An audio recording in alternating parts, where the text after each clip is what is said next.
I'm kidding. This is craziness. All right. Good afternoon and welcome back. I hope everybody had a good lunch and isn't going to be too tired now from all those calories. But we welcome you back to the second Kentucky Summit, Economic Development Strategies to Leverage Kentucky's Riverports and Freight Network. And we have a panel session this afternoon, but I'm going to give just a couple more minutes for those that are coming in, trying to eat those last French fries without being on camera. So we'll give them about 1 to 1.5 more minutes. If y'all will just go ahead and check your mute buttons and be ready for us to get started.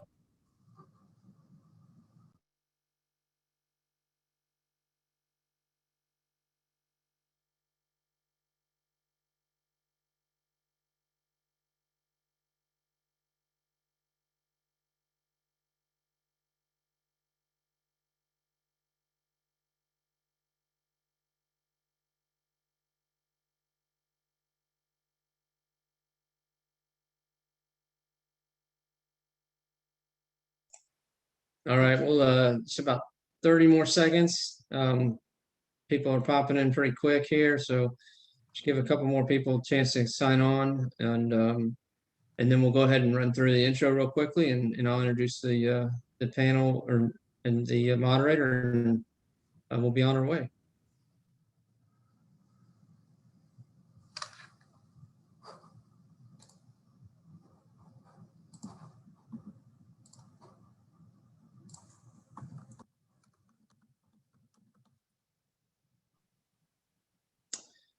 Good afternoon. Again, welcome to our second Kentucky Summit, Economic Development Strategies to Leverage Kentucky Riverports and Freight Network. And I'd like to just go quickly through the Zoom tips. You all have seen this enough now to have it memorized. Just remember the mute button is on the bottom panel to the left, and to check to make sure you're muted if you're not speaking. And if you have a question, please use the chat.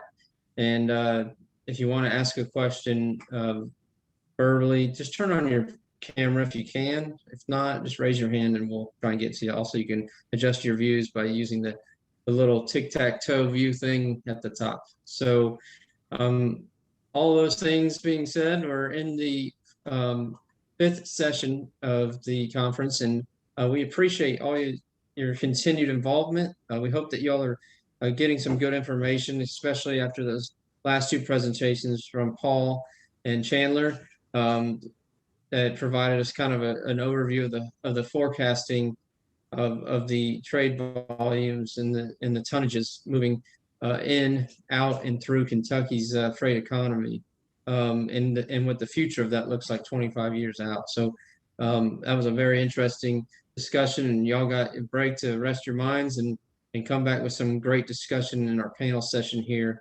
which is titled, How Will the Future of Freight Impact Other Modal Operations? So this will be about a 1-hour session, and our moderator is Ken Erickson, who many of you have met before when he's come around to the port visits and with some of our previous sessions. And I'm going to go ahead and let Ken introduce his panel if he'd like to. All right, well, thank you, Jimmy. Appreciate it very much. And it's a real pleasure to be back with everyone today. And after this morning with a very great session with a great number of data points, forecasts, details around those forecasts. And I know many of you are wanting to have more details on those forecasts and what it means. And we saw some of those questions. And both Paul and Chandler did a phenomenal job distilling that information, not only to make it very educational and understandable, but also to make it entertaining and to also move through very fast with what's coming forward to the state of Kentucky and the Riverports in particular, as we're looking at this project, but overall for freight and modal developments as we go forward here. This panel is a build on, if you will, to that session from this morning. And all the panelists on here have had a chance to look at the material ahead of today. And some of them were able to join this morning and look through and listen to that discussion that was taking place there. for this particular panel, what we're going to be looking at is, all right, looking at that those forecasts and the changes that we see taking place there. And some of the commodity mixes may be changing, some of the product mixes may be changing, the opportunity for modal shifts that may take place here. What does this mean now for the various modal operations? When we think about the multimodal aspect of the system that we have in front of us here, how do we take care of the different volume growth or changes in volume growth that we saw, but also then some of that divertible freight opportunities that Chandler displayed in a very unique way, and to show that there's a great amount of capability or opportunity to see some of that move towards the river and think through that. And from a lot of the port visits I've already made in the first trip that we visited with the Riverport directors, learned a lot about the different ports and where they are drawing a cargo from different states as domestic moves. And a lot of times we think about a barge and waterway traffic as a move to support imports or exports, but there's a great amount of domestic traffic that moves, and that divertible freight showed quite a bit of that. And this afternoon, we've got three great panelists with us here, and to look at the different aspects of this multimodal operation. We're going to ask, I'm going to quickly introduce each one of them and ask them to give a few remarks themselves, and then we're going to go through and take some time to answer some questions that we've got, but as well as some of their initial takes on what they saw or heard. And then by all means, we welcome your input, your questions, your comments that will be very important for this panel as we develop here. We don't have full presentations during this panel. It's going to be a discussion as we go forward here. And to kick us off will be Tim Kaiser, who is the Riverport Director for the Riverport of Louisville. And certainly Tim's got a very great background across multiple modes, especially when rail as well as truck, and now with the Riverport side of things as he's overseeing that and looking at the dynamics of having a multimodal operation, of what that entails. We're going to be hearing from Tim's experience, but also what he has here from being a Riverport director within the state of Kentucky.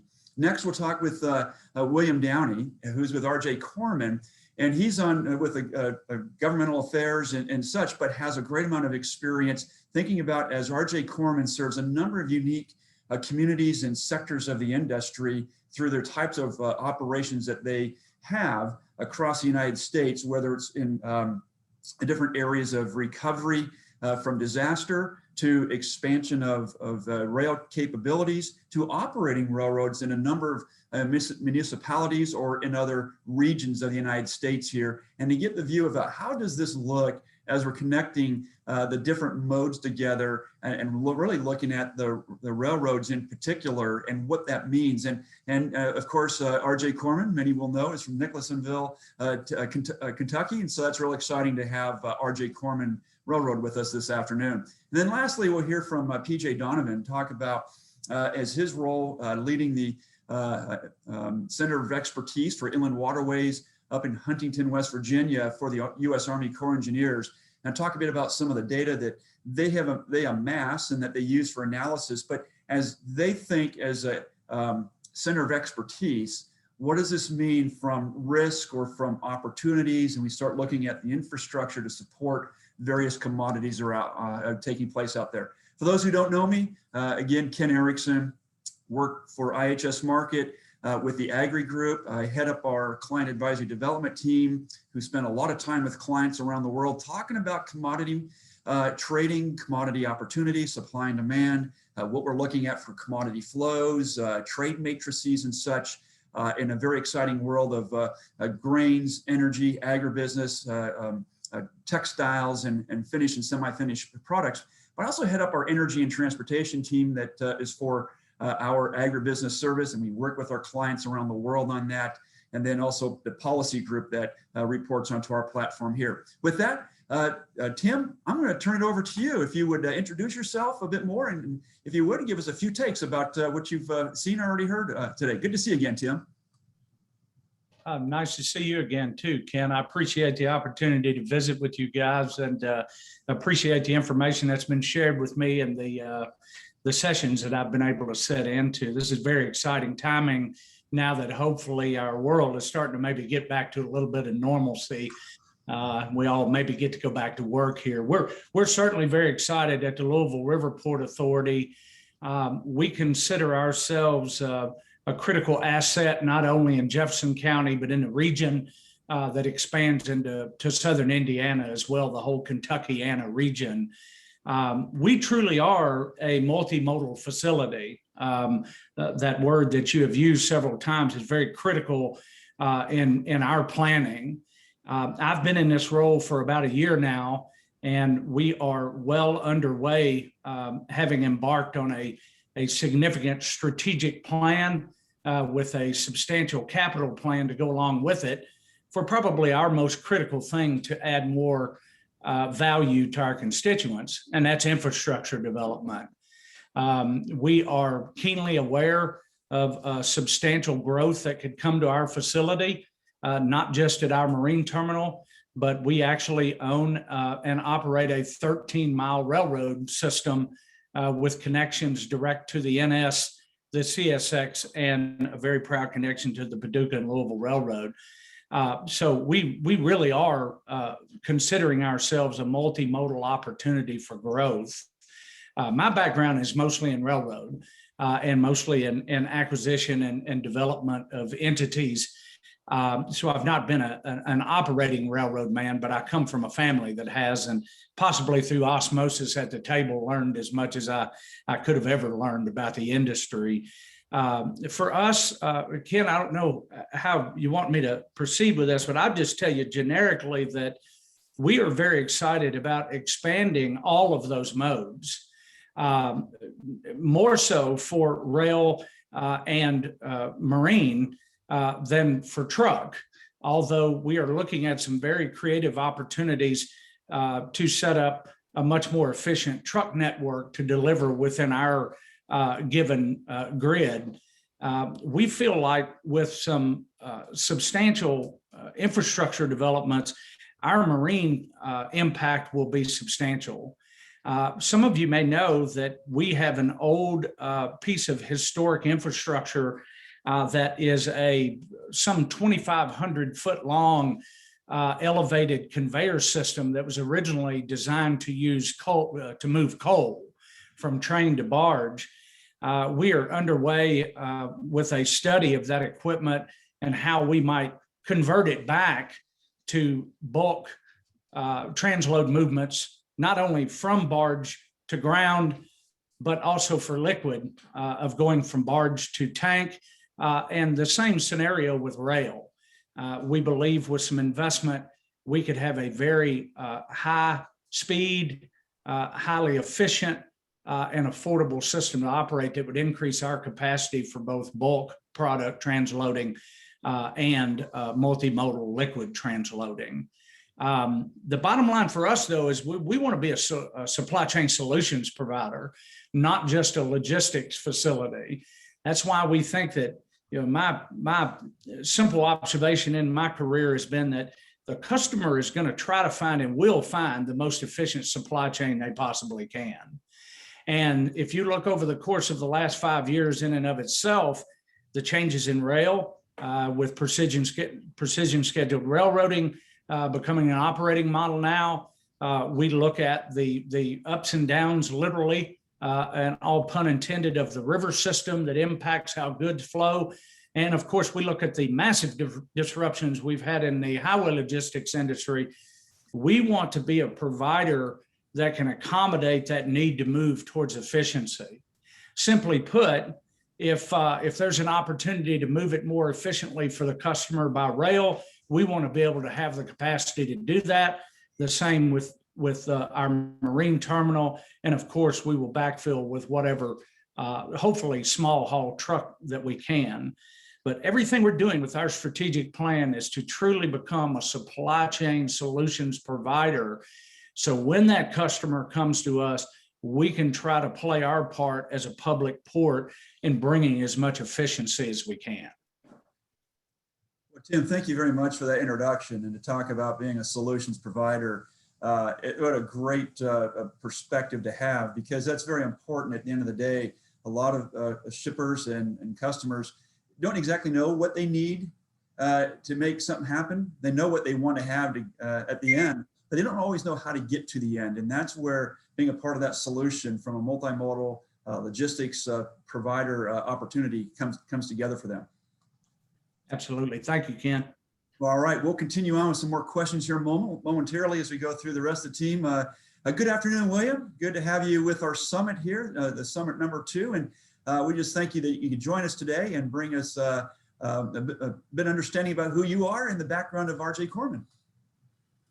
Thank you, Tim. I appreciate the opportunity. Again, my name is William Downey. I work for RJ Corman Railroad. As you mentioned, we are headquartered here in Nicholasville, Kentucky. We're a short line railroad provider, but we also are, a larger transportation network, specifically for the railroad industry. We do contracting, signal work, remediation, but our growing footprint is in the railroad, operating both here in Kentucky and in 11 states now. We operate upwards of 17 different short lines. And here in Kentucky, we have 3 different short lines throughout the state. The rail network here in Kentucky is comprised of upwards of 5 Class 1 railroads and several short line and regional railroads. And when I say that, most of the folks on here are aware of the differences, but I always like to describe that as best I can, to give an analogy that your Class 1 railroads, the footprint here in Kentucky, primarily being CSX, also Norfolk Southern, and then BNSF, Canadian National, out in the western part of the state. But think of, high density traffic, long trains, think I-75, I-64, your interstates. And then when I say short line railroad, think more of your, state highways and local access roads. Short lines are what typically a first mile, last mile type of service. And what I mean by that is short lines are oftentimes the first operator to touch a product that may be leaving a facility or a manufacturer and taking that product to a destined interchange with a Class 1 or another destination to take that product to the nationwide transportation network, or we're the last mile, we're the last touch of that commodity or product that we take and deliver to a facility so that it can be manufactured. So we provide, again, those kind of first touches and last touches as a short line. As was talked about here earlier today in Kentucky, coal is the predominant commodity that originates and terminates here in Kentucky.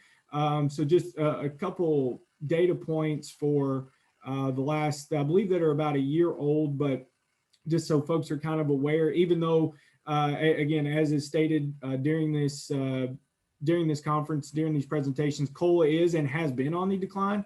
However, it is still the number 1 commodity that both originated and terminated here in Kentucky. But the rail industry as a whole is continuing to diversify its commodity mix. There's also a lot of chemicals, transportation equipment. The auto industry has a large footprint here in Kentucky. Farm products, grain, aggregate, those type of things. Those are carloads that, again, are originating and terminating here. As far as the total tonnage goes, in 2019, you had roughly over 400,000 total carloads that originated from Kentucky, which was a little over 27 million tons of traffic. In terminated traffic, we had a little over almost 300,000 carloads, just shy of, and about a little over almost 22 million total tons that terminated here in Kentucky. So you've got a lot of cargo that originates and terminates and moves throughout the state. We have several of our railroads that connect to our multiple river ports, a lot, both as mentioned in Louisville, on down Owensboro and on to the western part of the state. One of the ones I do want to highlight from a short line perspective is the Paducah and Louisville. Tim mentioned, his proud connection with P&L. They are even what's considered technically a regional railroad. They're a little bit larger than a traditional short line, but much smaller than that of what a Class 1 railroad is. But they have a substantial portion of their business. It comes from bulk commodities that are that are either carloads that are transloaded to a barge at a Kentucky Riverport. Roughly 2/3 of that are interchangeable there, or transloaded to a barge at a Riverport. So they, as a railroad, make significant sums of investment in maintaining their connections, their lead tracks, and et cetera, to those that serve the Riverport. So there are, all types of connections to rail, and happy to be a part of the conversation as we look at the growth of the freight and the projected growth of, potential diversion, of which the railroad industry is capable of taking on that type of growth in the years, due to the last 40 years of $700 billion worth of private investment into our infrastructure. And PSR, Precision Scheduled Railroading, was mentioned a few minutes ago by Tim. And with that being the new, more kind of efficient operating plan of our Class 1 partners, they have gotten their transportation and operation plans, pretty attuned to the PSR schedule. So now they're pivoting back to growth mode, and looking at ways to grow their business, and us as a short line try to be good partners, because we rely on our interchanges with our Class 1s to grow as well. And our short line railroads always consider ourselves, like a small business, and we are hustling after carload growth. Be that 1 car or 500 cars, we're looking to grow our freight traffic as well. So happy to be here and be a part of these conversations, and I appreciate the time. Well, thanks, William. Appreciate that. And you covered a lot of different topics for further discussion as we think about the forecasts that are in front of us and that we heard this morning. And now we'll turn over to PJ Donovan. And PJ, great to have you here with us and to hear from you with the Army Corps of Engineers and the group that you lead from Huntington, West Virginia. So, you're right across the river from Kentucky here. So we're able to bring you right on into the family. Oh, yes. Thank you, everybody, for having me today. I'd like to take the opportunity. I see some old friends in the participant list. So it's good to be on a Zoom call with everybody. I actually have a few of my really smart people on the call as well. So if I get in trouble, they'll probably straighten me out in the chat box. So, I always have a lifeline going. It's always good to know that. So with that said, I'm PJ Donovan. I'm the chief of the Planning Center of Expertise for Inland Navigation, Risk Informed Economic Division. We are a national center based in Huntington, West Virginia. Basically, we are the BCR team for the Army Corps of Engineers as we look at investment in inland navigation infrastructure to include locks and dams, and major rehab reports and economic updates. So most of the projects across our navigational waterways, we've had an impact. We've done an economic analysis on it over the last 30 years of this center, and we continue to provide that economic update and services for the Corps and the nation. Also, though, what's nice about our center is we also have a significant data management branch. We collect about 40% of the Army Corps of Engineers vessel operating reports for the Ohio and the Great Lakes region. That data is rolled up and used in the Waterborne Commerce Statistical Data Sets. That is the database of record for the Army Corps of Engineers. So we sit at a real unique junction of economic analysis using the data we collect across the region that we do our services or provide our services for the nation. One thing I really want everybody to understand, when we do an economic analysis, it's the national benefit we provide is the transportation rate savings that this inland navigation system provides to the nation.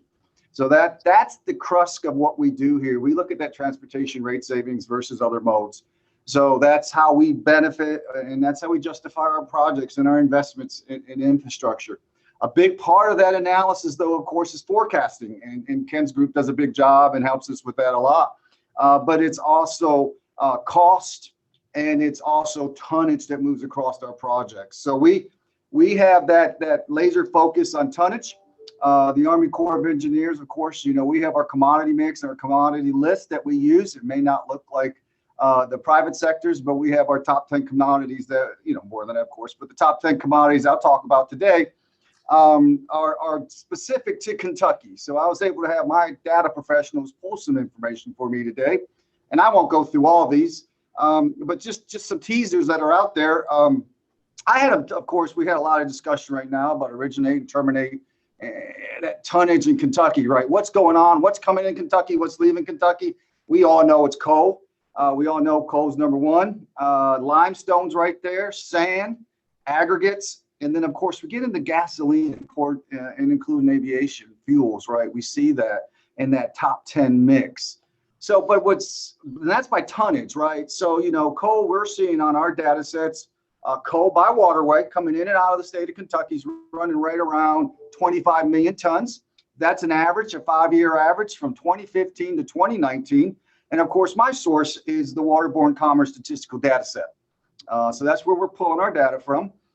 So, you look at the numbers, you'll see that's still pretty significant because when you step down, limestone's running right around 8 million tons coming into or out of Kentucky. And then sand's around 5.3 million, crushed gravel, stone, aggregates around 3.9, gasoline's about 2.4. But the rest of the story, though, if we flip that over and we think for a minute about value, right? Because we talk about the value our system provides the nation.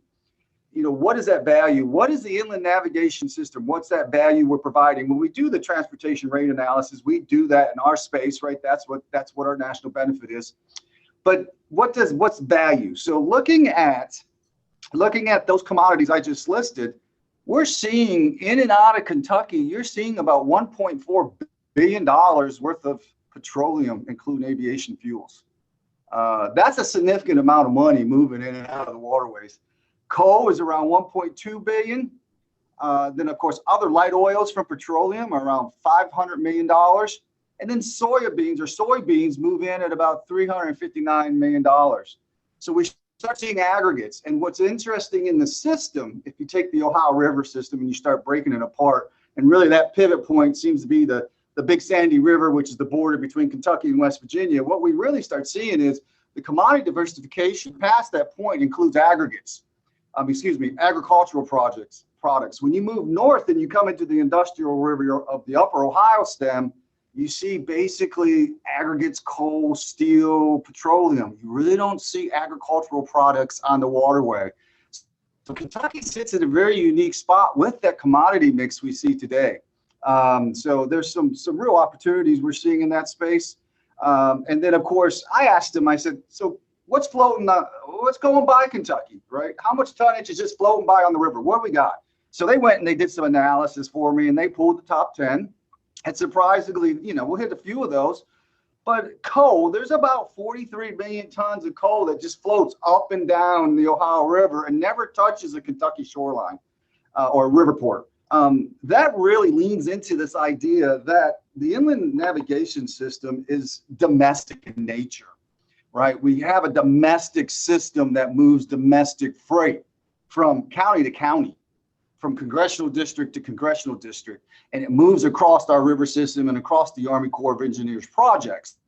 And that's important to understand as we do a lot of things in this space, because it would be helpful to know that in Jefferson County, because I believe we've got our good friend from the Port of Louisville on here, Jefferson County is moving 11 million tons in and out of the county, but where's that 11 million tons going? Who's his partners? Where's that going? Who's those congressional districts he can reach out to? And I imagine he has that visibility on that information, but not everybody does. And so there's some real power when we start data mining and digging into this domestic nature of this move and how this system, the Ohio River, is a system that benefits not only our region, not only our local citizens, but it benefits the nation and provides cost efficiencies that allows our economy to continue to grow into the future. So great opportunities in the data around here. We look forward to partnering with everybody on the call. I know there's a lot of discussion going forward in Washington, D.C. about what the next infrastructure bill is going to look like. What does that mean for inland navigation? I mean, there's some really good things coming at us. We had a great presentation from USDOT yesterday, the Maritime Administration.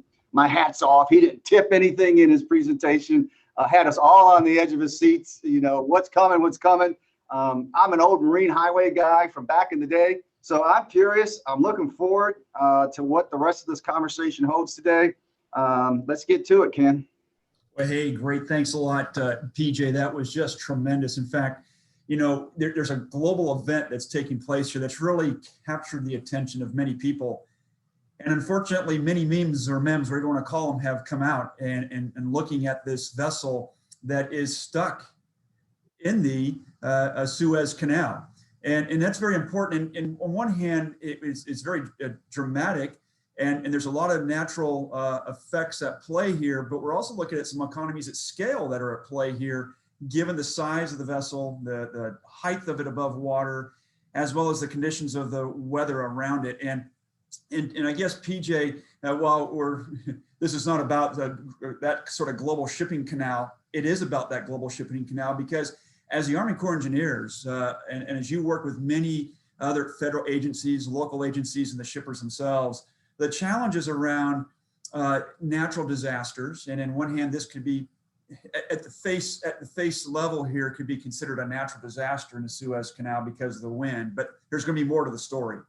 But we've seen other natural disasters. There's different types of failures. We've seen the Olmsted Lock and Dam come into operation finally, as Deb Calhoun said yesterday. Some folks made their careers out of that, but now people can make careers because of that, because of opportunities.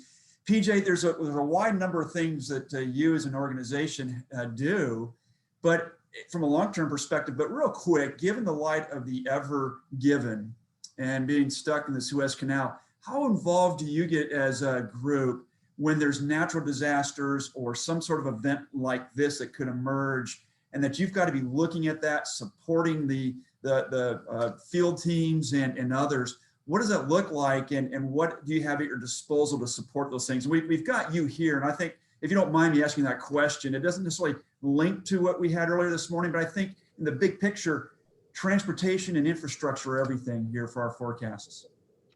Yeah, I think what's important to take away from this is the reliability of our system. The inland navigation system is a reliable system. We do have challenges. We do have delay at our projects, right? We understand that. We have those challenges. We're recognizing them. We're addressing them, and we do that every day through an operational mode.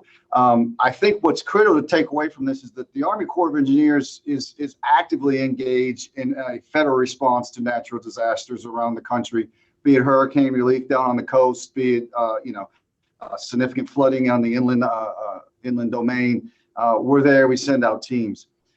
We did an interesting drill here where you're using some of our tools in the center and looking at COVID-19 impacts at our locks and dams. We have 9 locks and dams here in the Huntington district that we were responsible for, and the commander had a question early on about what does this mean? What are the impacts here? And what we saw was we were able to maintain navigation. We were able to put safety and protocols in place that allow our employees to continue to be at those locks and dams, allow to provide that 24-hour service that the industry is used to receiving.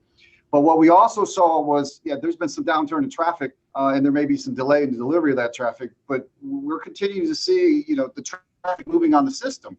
And that's hats off to our industrial partners that were able to continue to work, that were able to continue to move products on the inland navigation waterways that supported our economy during a real tough time over the last year.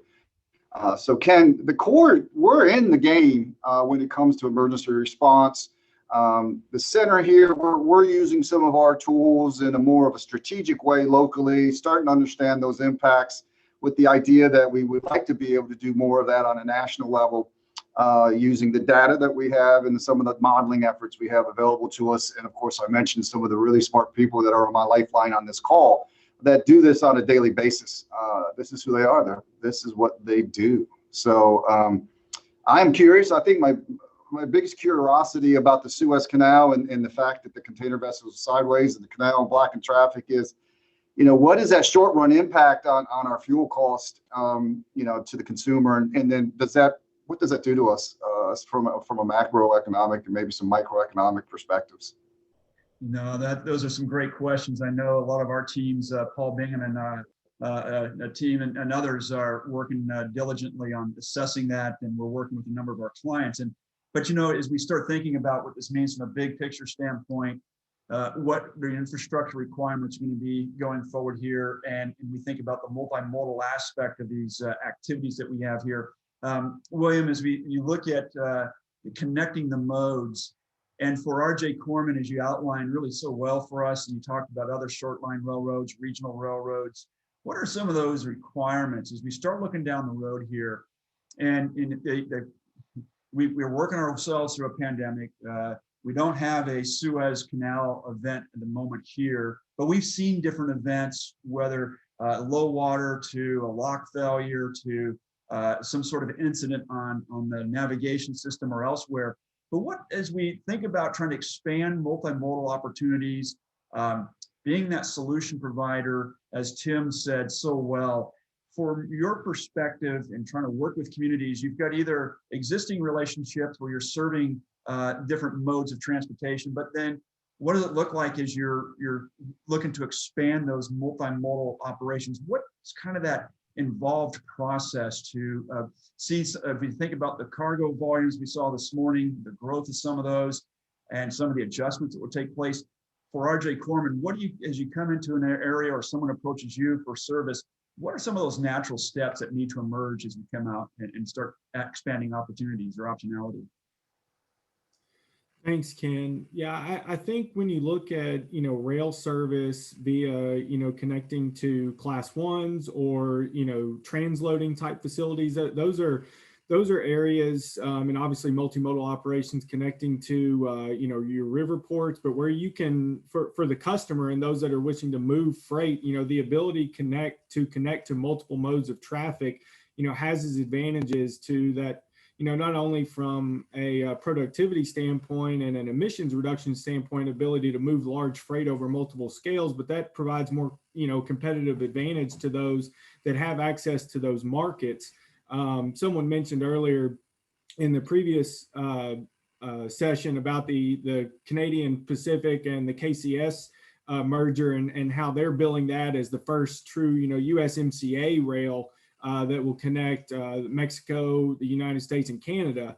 And so the more, from a short line railroad, as you can position yourselves to those connections to your class one partners, that gives the ability to those local communities, those local industries, the ability to access both the riverport and the barges, but also to your larger networks that allow, that create that competition and allow for good rates and things of that nature.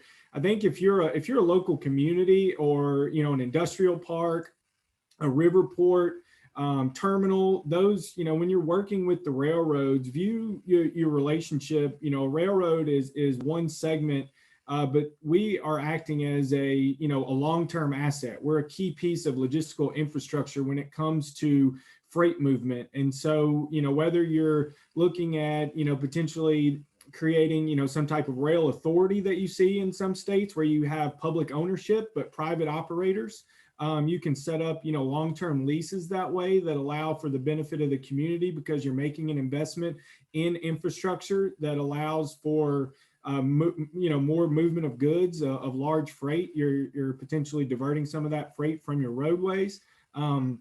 And growing business in those industrial parks or river ports, wherever that may be. And so I think those relationships, specifically, from a short line perspective, like I mentioned earlier, we do treat ourselves as like a small business and we want to grow. And so we look at, community partners, local entities, and then local businesses and industries. If the car growth and opportunity is there to move freight, we want to figure out how to make that happen. And if it's not directly on our line, we want to work, and we're seeing a growth in what I call the transload type of terminals where you can get that truck to rail and rail to truck type of cargo movement from larger scale freight, even if it's not directly to the facility. If you're not located directly on rail, we tell our customers, we want to bring the rail to you, or we want to bring the freight to you. So we work with utilizing our rail yards or offsite locations to bring in that freight and then transfer that again, oftentimes to a truck to make that that last delivery, but still shipping those commodities large scale on the railroad. So I think there's a lot of different ways you can look at it. But as I said, I think when you look at the communities that if I'm a riverport and I either had a spur or have access to a spur, working with those railroads and getting that local industrial buy-in, getting your manufacturers and those that are in that port to say, hey, look, this rail spur can provide us and a whole other access to freight and commodities that could help compete and grow our business. And, we need to view that railroad as a long-term investment, as an asset, and how you can work with the railroad to, as I mentioned, develop a long-term operating lease that is beneficial for both parties. Well, thanks, William. Appreciate that. And that leads me to a couple more questions. And I think actually I can bridge both you and Tim in this question. But you mentioned about if the port has a spur or can have access to a spur, those are wonderful. But what if a port doesn't quite have a spur, or they're looking at another area to develop spurs? What's required? Is there special requirements? If you think about, you said rails long-term, and this is infrastructure. Once you put it down, you don't always remove it until it's served as some sort of useful life. And I guess for yourself, William, and also for Tim, what are some of those things that need to be brought into consideration, whether it's permitting, legal, institutional, to think about putting in some spurs or different, even operation dynamics that maybe a port becomes an operating railroad, for example? Yeah, I think looking at where how big of a gap is the connectivity from your nearest rail connection to what makes sense to make a connection to a port or an industrial park. Where would those connections be? How much of an investment would need to be made? Looking at the ability for growth in those areas, much like the area or a railroad, you don't want to build the proverbial quote bridge to nowhere. So you don't just want to lay down track just to have railroad. You want to show that there is, potential for growth in those areas. And, sometimes it's the chicken or the egg scenario. Well, if we had rail, then we would, get growth. Or if we had the business, then rail would accentuate that. So sometimes those are conversations that need to be had. I think, having a good relationship, obviously, with the state, having good, sometimes there's these regional authorities or multi-county buy-ins that can help leverage some of those assets and allow for the development of those rail spurs. But I think it's all about, looking at, as you mentioned, the long-term growth. What is going to be the benefits of connecting this rail? How long does that rail have to be? And then, as you mentioned, creating its own, so oftentimes railroad, depending on the length of the spur and the amount of traffic that would be moved. That's where I talked about having that public and private ownership, where you have, public ownership of that rail, but you have a private operator. That's right. And sometimes, it's a win-win for both parties if you're able to go that route. Well, great. Thanks a lot, William. And Tim, I think if you don't mind, I'll turn it over to you with kind of a similar question around for a port, and you've had a lot of rail experience. What would you look there, and what are some roadblocks, but opportunities that need to be overcome when you think about long-term planning and development? Yeah, that was a perfect segue for me to try to sell everyone on the beauty of public facilities, especially multimodal facilities. And I swear, Ken and I didn't plan that. I just concur with what William was saying. All of these things are the dynamics of putting in rail are very isolated to that given opportunity. Right. For us, it's all about volume and velocity. I mean, in all of these, from marine terminals, and whether you're operating a marine transload facility or you're operating a short line, historically, we've all been focused on tonnage. We're looking for car count. We're looking for movement. Right. I mean, we make money by running the factory on a smooth 24/7 cycle. Now, in my opinion, and I think a lot of recent history is proving this concept of supply chain solutions is moving us into a much more competitive environment where creativity is king. What I mean by that is, we know that in almost every decent metropolitan area, certainly we are blessed in Louisville with compared at least to our sister Riverports throughout the network, but we're blessed with a really vibrant economic metropolitan area. There's a lot going on there. Just sit and watch the UPS planes. And then when you get bored with that, just look at the highways and the river traffic coming through there. For us, we want to use our public terminal to put in shared services that someone might not be able to afford themselves. We are also very pleased and happy to have a lot of land. We have within the industrial area around the original Riverport, we have almost 7,000 jobs in our area just in the industrial park that we consider the Riverport. So we think that we have opportunities for, let's call it, organic growth of specialized logistics services. You may have a company that's a distribution company that would love to be able to have an intermodal cross dock, which in essence is a sexy way of saying a large concrete terminal that you can back a containerized truck up to a boxcar, for instance. That's right. That kind of thing is expensive to build for a guy that's only going to get a couple of containers a month. But if you have a shared service where you have a very short dedicated haul, maybe from a public cross dock with a reasonable rate, that's the kind of thing that keeps them from having to make that infrastructure investment.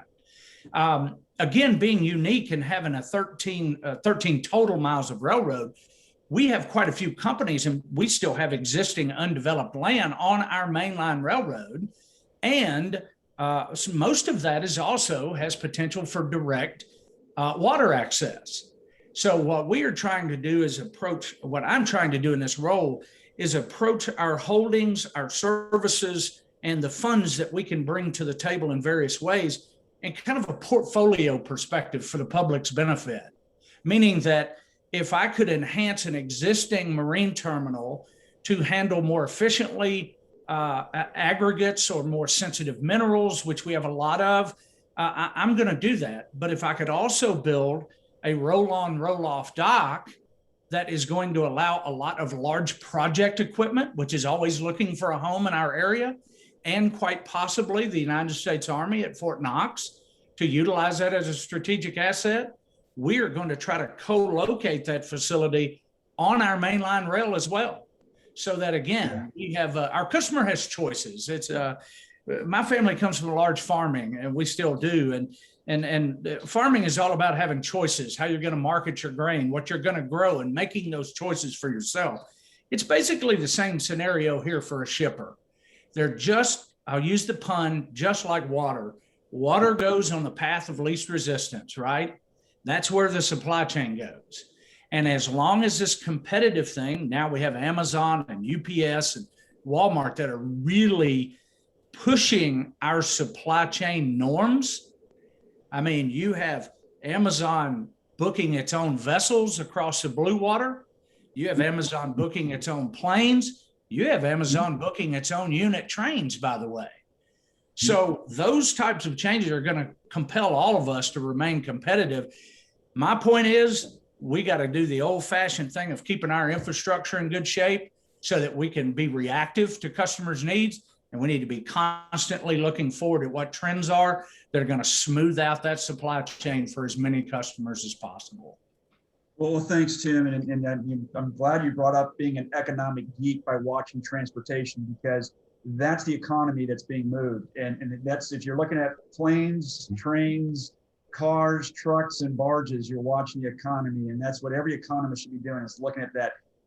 PJ, you had your hand up. I was going to ask you a question to build onto that, but I definitely want to get you. Well, I think that's where I was going to go. And it's fascinating to hear Tim talk about Louisville and the urban density and the opportunities they present themselves. And like I said, I've got a few friends. Greg, I see you on the line. Good seeing you, Greg. So put my old port hat on from, when I was director of the West Virginia Public Port Authority about 100 years ago. And we were looking at, rural public-private port development along the Ohio and the Kanawha River. And the thing we always were looking for was that commonality of traffic in that modal shift, right? In these rural economies, what is that? What is that opportunity that these rural river ports can take advantage of? What is that commonality of traffic that lends itself to that modal shift? And can that rural river port have the necessary throughput capacity because of existing infrastructure that doesn't increase that port handling cost that Tim's talking about to be efficient in this new paradigm we find ourselves in? So there's a really neat thing happening in our river valley. We got really dynamic economies emerging. We got global supply chains continue to emerge. But I go back to that idea that the domestic movement of our commodities on the inland waterways, and how do we look at that from a Riverport perspective? And how do we help? I'm going to say it, we're the green ones out there. We sell ourselves as the green industry, right? We're green. And our barge lines are green, and we can move a lot of freight. And how do we leverage that? How do we ensure our rural river ports are in such a way that they have the port handling capacity and the expertise to engage in those opportunities and grow those local economies and provide regional benefits? So it's interesting to hear what's going on out here. Well, thanks, PJ. And certainly that green aspect where we think about the emissions on a ton-mile basis. Look, barge and rail have done a lot of work. And really, rail's done a lot to come very close to what barge is able to do on a ton-mile basis on a per unit basis of emissions. And it's remarkable because the truck is just off the charts. And we think about a sustainable environment. That is the word today. And I'm going to come to one of my last questions about the sustainability and what we're thinking about for the future. But first, I want to get to Greg Pritchett's question. I think it's a great question, Greg, that you put in the chat here. That in the Henderson area, the Riverport area, the customers are served directly by the Class 1 CSX railroad, I believe it is. And the question is, should we stay Class 1 service or consider looking for short line or enhance that local service in some way? And I would add on to that, what does that look like to make that happen? And I go to you, William, to start off the conversation around that. Yeah, it's a good question. Good to hear from Greg as well.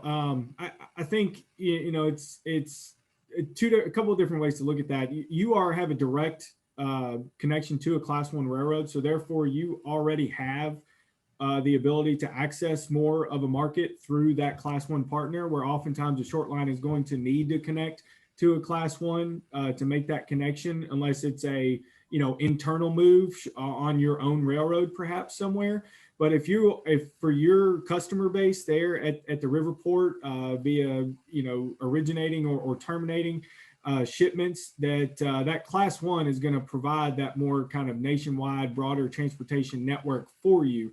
I do think, depending on the amount of service and the amount of cargo that's coming from that area, sometimes you will have, again, just by the nature of our service models, that you might have some more direct level service with your short line railroad operators, because we tend to be on the ground, and both Paducah and RJ Corman are Kentucky based companies. So you've got a little bit more, not as much, I don't want to say bureaucracy to navigate when oftentimes trying to deal with folks at a corporate level.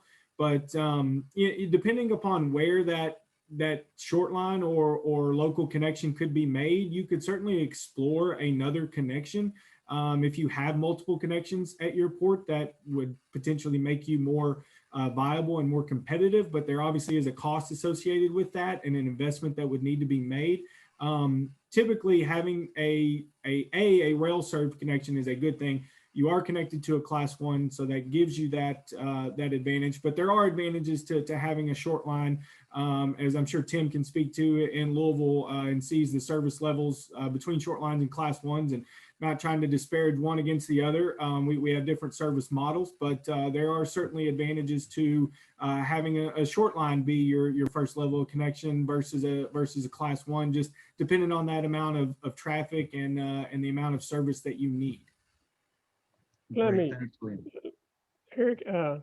Kim, would be okay to follow up?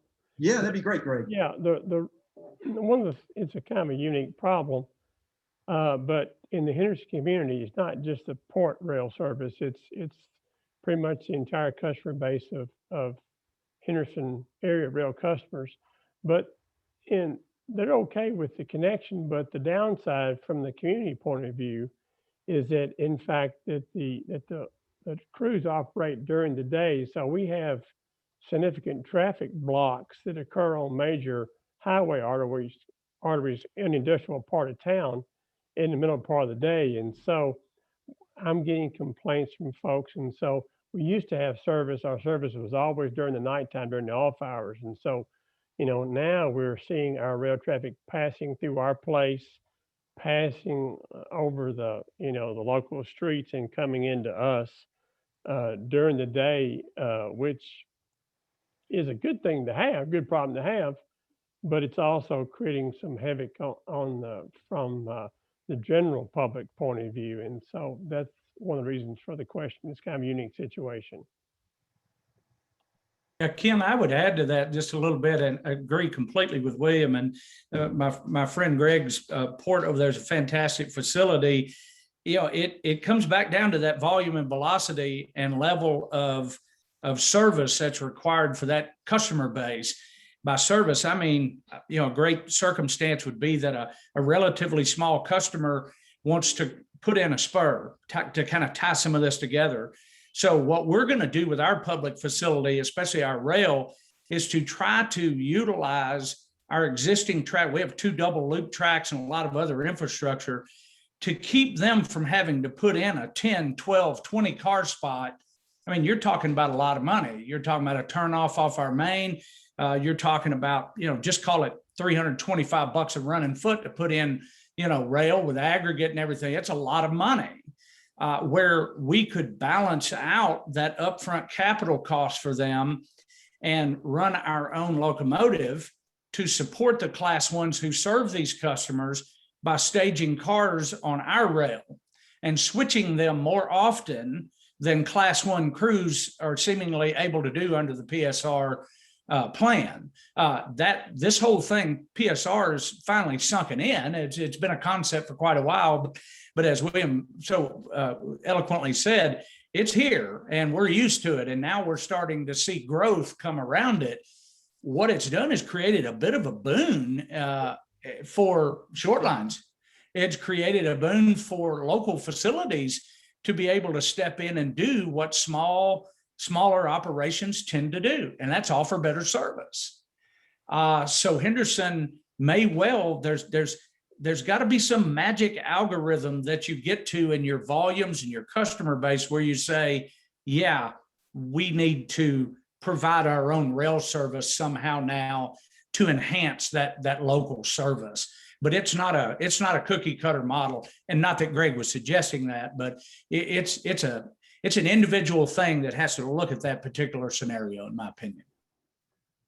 Well, thanks a lot, Tim, and certainly, William, looking at that question with Greg, and very much appreciate it. And we've got just a couple more minutes left here as we go forward. And with this, I don't know who stole our time, but it went real fast. It's been really good dialogue.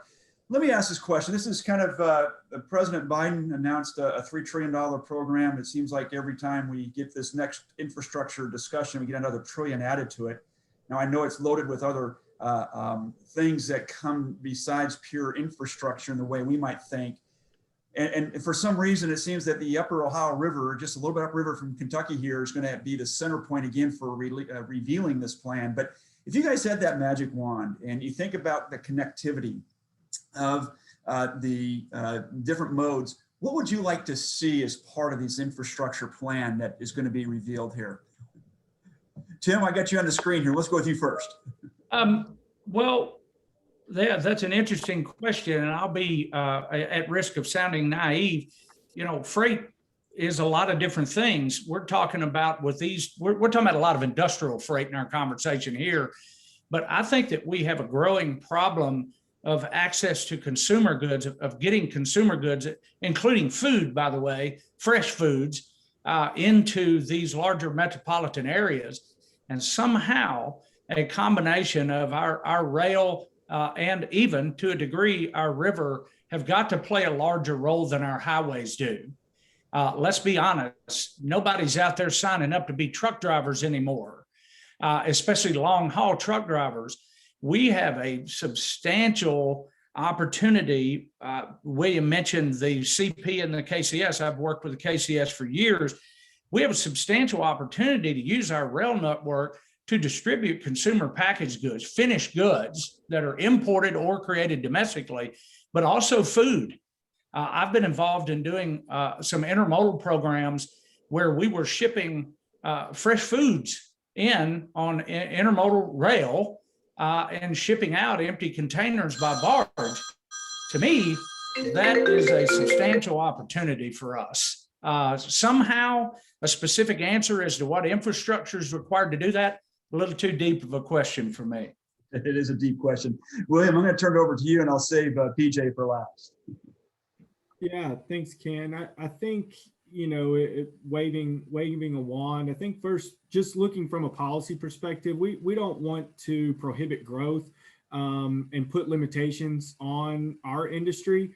We feel that, freight rail is, as you mentioned, up there with barge transportation, just when it comes to, especially over land, limiting greenhouse gas emissions, increasing fuel efficiency and reducing our carbon footprint. We account for roughly 2.1% of, in today, greenhouse gas related emissions, while accounting for over 40% of the long distance freight volume over land. So we feel that rail, we want to be a part of the conversation as we look at reduction in greenhouse emissions. So we want to make sure that their policy isn't put in place that hinders that or puts unrealistic expectations or mandates on the industry. But we do want to be a part of these conversations. I think, we understand as railroads, we're really just one part of the greater logistics, chain.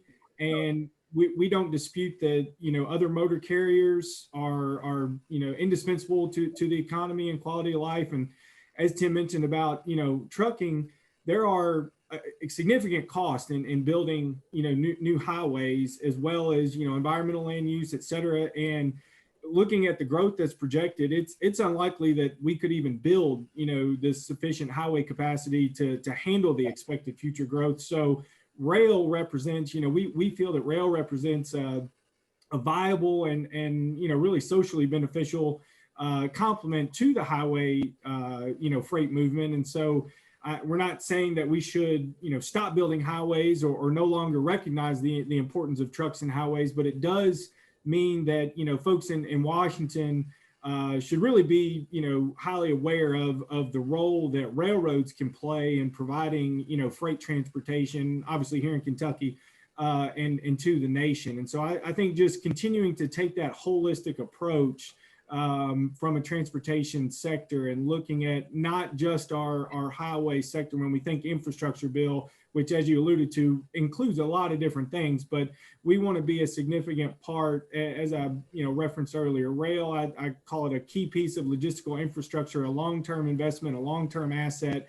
And we certainly, the railroad industry has made billions of private investment, and we just want to have that support at the federal level to continue making those investments and being a predominant, freight carrier in this country. Well, great. Thanks, William. Appreciate that. And PJ, before I sign us off here before our next session, I'll give you the last word on thinking about this investment and what we look going forward here about infrastructure. So you gave me the magic wand, right? Yes, I did. So 1,200-foot chambers, Upper Miss, 1,200-foot chambers, Illinois River, 1,200-foot chambers on the Ohio River system. Proper investment in operation and maintenance to ensure our locks and dams can last for another 50 years. Full support of the Marine Highway to provide those exit ramps off our marine highways to get to these multimodal centers so our railroad partners can deliver the freight across this country. That was awesome. Thank you very much, PJ. That's a wonderful magic wand, and that's only about less than $10 billion right there that you just did, I think. So that is pencil dust to that $3 trillion. Well, folks, thank you very much for being on this session. Like I said, someone stole that hour in a very fast way, but you've just got about 27 more minutes before you're going to have another exciting session where we'll be looking at the freight infrastructure needs and Kentucky's funding process. That'll start right at 3 p.m. Eastern time. Please do come back here that you have. And then, of course, tomorrow we'll be with our final session that you won't want to miss, because I held back asking about economic development and these Riverport markets in this session. Tomorrow, you got it. You're going to get it all there. But before you do, this infrastructure funding needs very, very important as we go forward here. With that, we'll see you in about 25 minutes now. And remember, these are all being recorded, and you can play them back a second and third and fourth time. See you shortly, folks. Bye-bye.